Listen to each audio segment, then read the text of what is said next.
Varicose veins కి treatment తీసుకుంటే bed rest ఎక్కువ రోజులు తీసుకోవాలా సార్, ఆర్ ఇమీడియట్ గా వాళ్ళ పనులు వాళ్ళు చేసుకోవచ్చు? చాలా మంది కామన్ గా అడిగే క్వశ్చన్ అమ్మా నాకు ఓపీడీలో. డెఫినెట్ గా ఈ వారికోస్ వెయిన్స్ మన దగ్గర అడ్వాన్స్ టెక్నాలజీతో చేస్తున్నాం కాబట్టి గ్లూ థెరపీతో బెడ్ రెస్ట్ అనేది ఏం అవసరం లేదమ్మా. ట్రీట్మెంట్ చేసిన ఒక 1 hour లో కూడా వాళ్ళు డిశ్చార్జ్ అయ్యి కూడా వెళ్ళిపోవచ్చు.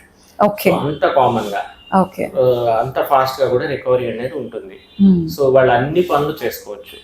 పైపెచ్చు దీనికి ఏమి మనకి కట్స్ కానీ ఏమి ఉండవు కాదు కాబట్టి ఒక చిన్న సూత్తోనే ట్రీట్మెంట్ కాబట్టి వాళ్ళు పోస్ట్ ఆఫ్ కేర్ కూడా దీనికి ప్రత్యేకంగా ఏమి ఉండదు. వాళ్ళ ఇంట్లో తీసుకెళ్లి తర్వాత డ్రెస్సింగ్ అని ఇలాంటివి ఏమి ఉండవు అమ్మా. ఒకవేళ అల్సర్ పడినట్టు వాళ్ళల్లో మాత్రం వాళ్ళు కూడా వెంటనే వెళ్ళిపోవచ్చు. బట్ మళ్ళీ ఒక రివ్యూకి ఒక 5 days లో రమ్మంటాం ఆ అల్సర్ ఎంత హీల్ అయిందనే చూడడానికి. అదర్వైజ్ మనకి దీనికంటూ ప్రత్యేకంగా వేరే జాగ్రత్తలు అనేది ఏమీ తీసుకోకర్లా వన్స్ ట్రీట్మెంట్ అయిపోయాక. ఓకే, సో వారికోస్ వెయిన్స్ వచ్చిన తర్వాత దాని నుండి అల్సర్ కూడా వచ్చే ఛాన్సెస్ ఉన్నాయా?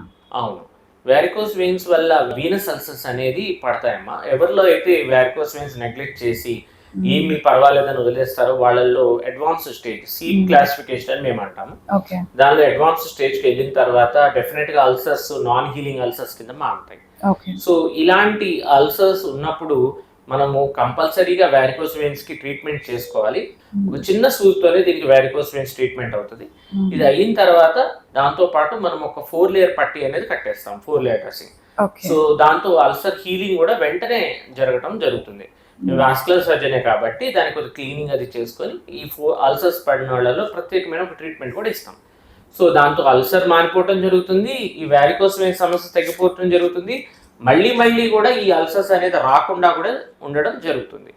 సో ఎప్పటి నుంచో మానని పుండ్లు కూడా మన దగ్గర మన చిరంజీవి హాస్పిటల్స్ లో చాలా మంది మాని చక్కగా ఆనందంగా ఇంటికి వెళ్ళిన వాళ్ళు చాలా మంది, కొన్ని వేలు పేషెంట్స్ అని చెప్పుకోవచ్చు.